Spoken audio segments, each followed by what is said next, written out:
We had a list of places where Russell Bliss was alleged to have sprayed.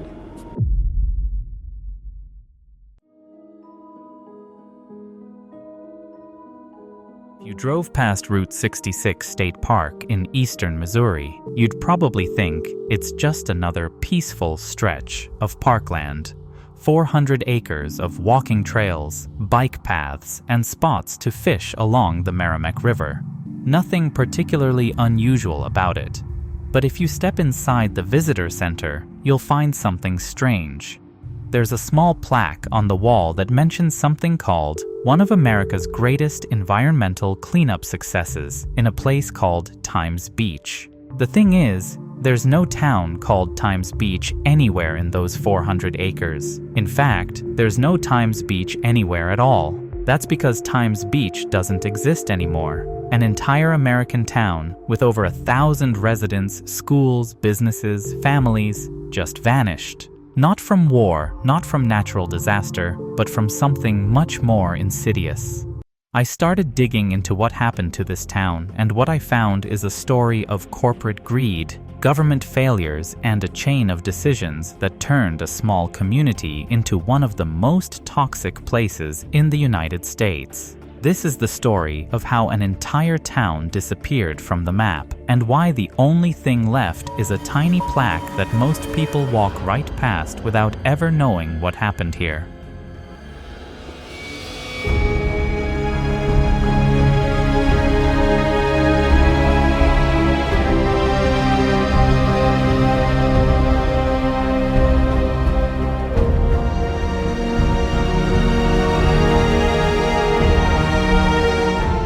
To understand how Times Beach vanished, you have to go back almost 100 years to 1925, when the town was founded by a newspaper. The St. Louis Star-Times had this idea. They owned a big chunk of land along the Merrimack River, and they figured they could make some money by selling lots for summer homes. They packaged each lot with a 6-month subscription to their newspaper for just $67.50. It was supposed to be this upscale resort town for wealthy St. Louis folks looking for a weekend getaway. It was a financial gamble by the newspaper to try to boost their circulation and keep themselves in business. For a while, it actually worked. People bought the lots, built their summer homes, and Times Beach looked like it might become the kind of place the Star-Times had envisioned. But then reality hit. The Great Depression crushed the economy, and suddenly not many people could afford weekend homes.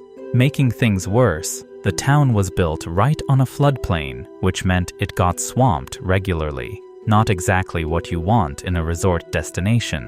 By 1951, the St. Louis Star-Times went out of business completely. The dream of Times Beach as some kind of high society getaway was basically dead. By 1970, the town had transformed into something completely different, a struggling working-class community of about 1,200 people.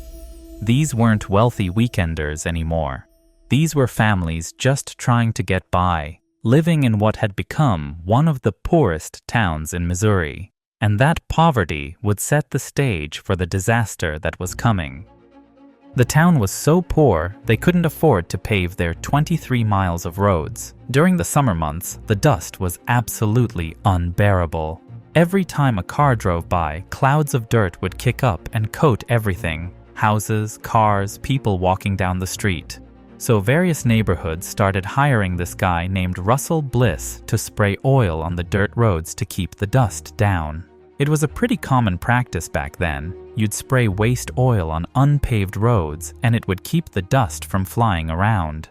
Bliss ran a waste oil disposal company, and this road spraying was like a side business for him. For the residents of Times Beach, it was perfect. A cheap solution to a really annoying problem. The oil worked great at keeping the dust down, and it didn't cost much. By 1972, the whole thing had worked so well that the city officially contracted with Russell Bliss to spray oil throughout the entire town. He'd come around every few weeks with his truck and spray down all the roads. People were happy with the arrangement. What the residents of Times Beach didn't know was that there was something very different about Russell Bliss's oil, something that would turn their simple dust control solution into one of the worst environmental disasters in American history. 3.5 hours away from Times Beach, in the town of Verona, Missouri, sat a chemical facility owned by a company called Hoffman-Taff. This wasn't just any chemical plant. They had a contract with the United States military to produce something called 2,4,5-T, a pesticide that, when mixed with another chemical, created Agent Orange, a chemical agent that was used during the Vietnam War. The production of Agent Orange creates a waste byproduct filled with dioxin, which is one of the most toxic substances known to humans. A highly dangerous carcinogen that the company kept in a holding tank on site. When the military stopped using Agent Orange, Hoffman-Taff found themselves with this tank full of toxic waste and not much business coming in. So they did what a lot of struggling companies do. They started leasing out part of their facility to make some money. They rented space to a company from the East Coast called Nepaco, the Northeastern Pharmaceutical and Chemical Company. Nepaco produced hexachlorophene, which back then was used in antibacterial soaps, toothpaste, and all kinds of everyday products. The problem was, manufacturing hexachlorophene also produces dioxin waste. So now you had two companies dumping their toxic waste into the same holding tank. Eventually, that tank got full, really full, and they needed to get rid of what was inside. The proper way to dispose of this stuff was incineration, but that was expensive. So Nepaco did what companies often do when they want to save money. They hired the lowest bidder. A company called Independent Petrochemical Corporation, or IPC, offered to haul the waste away for a fraction of what proper disposal would cost. But IPC didn't want to do the actual work either, so they turned around and subcontracted the job to their own lowest bidder. And that lowest bidder was Russell Bliss, the same guy who was spraying oil on the roads of Times Beach. So you had this chain. Nepaco paid IPC about $3,000 per load to dispose of toxic waste. IPC then paid Russell Bliss $125 of that $3,000 to actually do the work. Everyone was trying to make money, and nobody wanted to spend what it would actually cost to safely dispose of some of the most dangerous chemicals ever created. Now, this is where things get really murky, and it's the question that would haunt this whole disaster.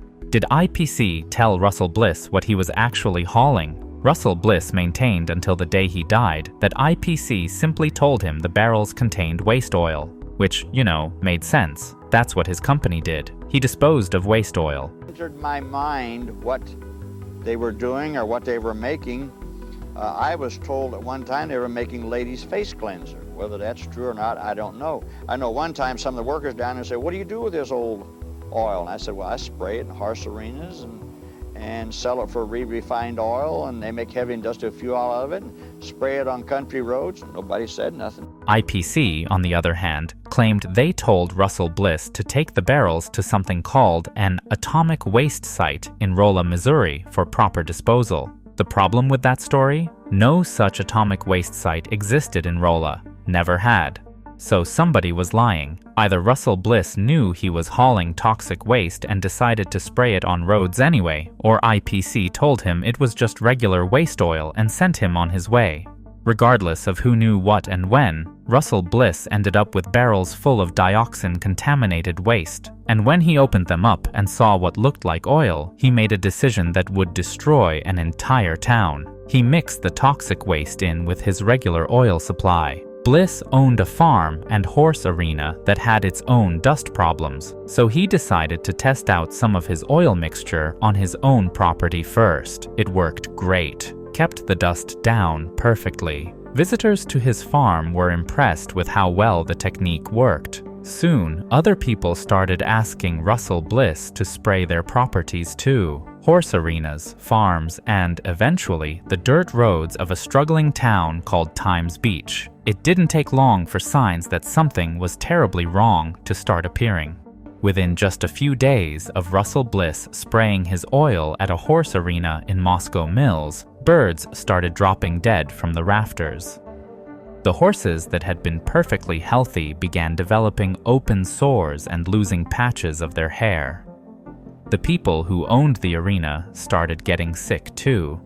Headaches, nosebleeds, stomach pain, diarrhea.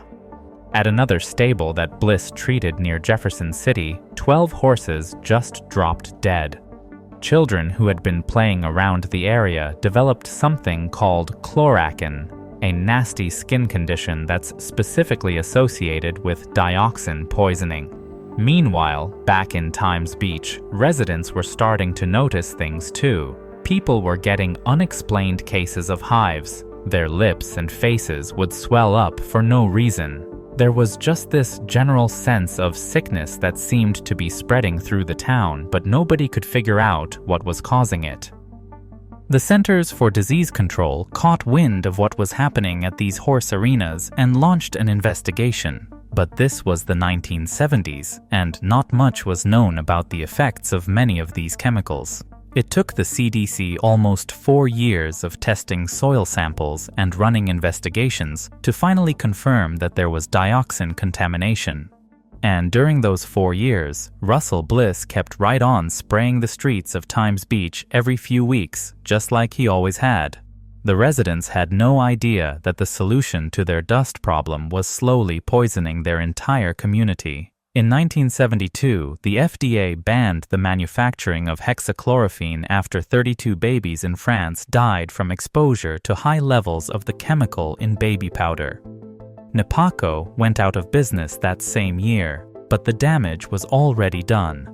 The toxic waste was already mixed into Russell Bliss's oil, and it was already being spread all over Times Beach. In 1974, the CDC finally tracked down Russell Bliss and confronted him directly about the dioxin contamination. Bliss denied having any knowledge that there was dioxin in his oil. In fact, he claimed he didn't even know what dioxin was. Person say, do you know where Russell got the oil from? And they can't tell you. And do you know who he hauled it for? And they couldn't tell you that. I think the majority of people don't know who Northeastern Pharmaceutical Company is. They don't know who any of those people are. Only thing they remember is Russell Bliss spread it. Well, like I tell everybody from day one, I didn't manufacture one drop of that oil. The CDC then produced a list of possible sites where the dioxin could have come from. On that list was Nepaco, so they went to inspect the chemical facility in Verona, which by this time was being operated by a company called Syntex Agribusiness. What they found there was a tank containing 4,300 gallons of toxic waste with massive concentrations of dioxin left over from Nepaco's time at the facility. Syntex didn't have an incinerator to get rid of the stuff, so they just kept it sitting there, planning to dispose of it sometime in the next 5 years. The CDC found dioxin in the soil around Verona too, and the EPA started getting involved. By 1975, the CDC issued a confidential report recommending that all the contaminated soil be removed and buried. But then they made a critical mistake. In that same report, the CDC estimated that dioxin had a half-life of just 1 year. Based on that estimate, Missouri state officials decided that a cleanup would be too expensive and totally unnecessary. They figured the dioxin would just break down naturally and the problem would go away on its own. We know now that this estimate was completely wrong. The half-life of dioxin is actually somewhere between 7 and 11 years. That means the contamination was going to stick around a lot longer than anyone thought. So, for the next 4 years, nothing happened. Just bureaucracy, more testing, more reports, more delays. Meanwhile, People in Times Beach kept getting sick. Finally, in 1979, a former NEPACO employee came forward and told officials about toxic waste that had been buried on a farm near Verona. That's when the EPA turned their full attention to the situation. During their investigation of that farm, they found 90 barrels of waste buried in the ground. The barrels were heavily corroded and leaking into the soil. 11 of those barrels tested positive for dioxin concentrations as high as 2,000 parts per million, way above what's considered hazardous to humans. The EPA's worst fears were confirmed. NEPACO had been dumping toxic waste not just into Russell Bliss's oil, but also directly into the ground and into the nearby Spring River. Preliminary tests showed dioxin in the river at 62 parts per billion. To this day, there are rumors that hundreds more toxic barrels are still buried somewhere underground near Verona. In June of 1982, the EPA went back to those horse arenas that Russell Bliss had sprayed a decade earlier and took new soil samples. What they found was horrifying. The dioxin levels hadn't gone down at all. A full decade after these places had been sprayed, they were still just as contaminated and just as dangerous as they had been on day one. The EPA realized they had been completely wrong about how long this stuff would stick around. They started collecting hundreds more soil samples from sites all over Missouri, and they urged every contaminated location to shut down permanently. Later that year, EPA documents leaked to the public, revealing 14 confirmed contaminated sites and over 40 more that were possibly contaminated throughout the state of Missouri. One of those sites was Times Beach. When that report came out, the residents of Times Beach were shocked. For over 10 years, they had been living on poisoned ground, and nobody had bothered to tell them. That November, EPA officials finally showed up in Times Beach to start testing the soil. You can imagine how unsettling it was for residents to see people in full hazmat suits walking around their quiet little town, taking samples from their front yards and the streets where their kids played. As December approached, it started raining, and rain in Times Beach meant flooding. The EPA was racing against the clock to get their soil samples before the rising water washed away their work. They finished their sampling just in time. The very next day, Times Beach was hit with the worst flood in its history. The entire town had to be evacuated. Water was everywhere. 2 days before Christmas, as the flood waters finally started to go down, the EPA's test results came back. Dioxin, lots of it. Concentrations on the town's roads were as high as 100 parts per billion. To put that in perspective, dioxin is considered hazardous to human health at just 1 part per billion. Times Beach was contaminated at 100 times the safe level. The EPA's recommendation was simple and devastating. Times Beach should be abandoned completely. Due to the constant risk of flooding and the possibility that the contamination could spread even further, they recommended that the entire town and all its contaminated soil be incinerated. The government immediately set up roadblocks to prevent people from going back into the town. The residents of Times Beach, who had just lost everything in the flood, now learned that they couldn't even return to what was left of their homes. The government put up barricades around the entire town. Times Beach was officially off limits. The displaced residents who had just lost their homes to flooding and now couldn't even go back to salvage what was left were furious. Well, if you want people to be assured, first of all, you better find out who is exposed, how much they're exposed, and get your show together before you start doing a damn study. They demanded answers from government officials. Why hadn't the EPA warned them for over 10 years that they were living on contaminated ground? Lawsuits started flying in every direction. Russell Bliss, who many people saw as the face of the disaster, was getting constant harassment and death threats. The national media picked up the story, and suddenly, Times Beach was all over the news. The residents, now homeless and many of them broke, demanded that the federal government buy them out. After massive public outcry, President Ronald Reagan created something called the Thames Beach Dioxin Task Force in January of 1983. It included representatives from the EPA, the CDC, FEMA, and the Army Corps of Engineers. A month later, after non-stop media coverage and political pressure, the federal government announced they would pay $33 million to buy every single residential property and business in Thames Beach. By 1985, all the residents had been relocated to other towns. Missouri Governor John Ashcroft signed an executive order officially disincorporating Thames Beach. The town legally ceased to exist. For the next 10 years, Thames Beach was completely sealed off and patrolled around the clock by government security to keep people out. During that time, every single building in the town was bulldozed and hauled away to a massive landfill. They erased Thames Beach from the face of the earth. Every house where families had lived, every business, every street sign, all of it was gone. In 1995, the EPA brought in a massive incinerator and finally began destroying the dioxin-contaminated soil. The cleanup project was completed in 1997 and cost close to $200 million in total. In 1999, the area was reopened to the public as Route 66 State Park. So who was to blame for what happened to Thames Beach? The chemical companies certainly shared responsibility for their careless handling of toxic materials. But at the time, there weren't really regulations in place for how this stuff was supposed to be disposed of.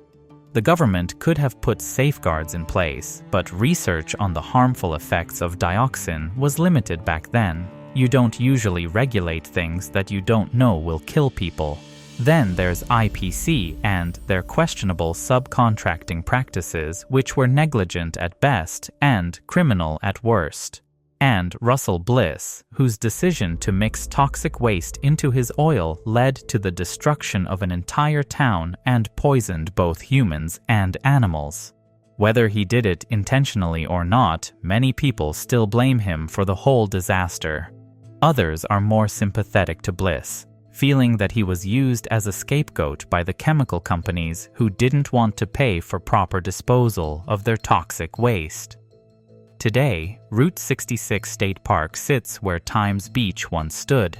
The EPA has tested the soil multiple times and confirms that it's safe for visitors. But that small plaque tucked away in the visitor center is the only hint that an entire American town once existed here. A community of over 1,000 people that vanished because of decisions made in corporate boardrooms and government offices, far away from the families who paid the price.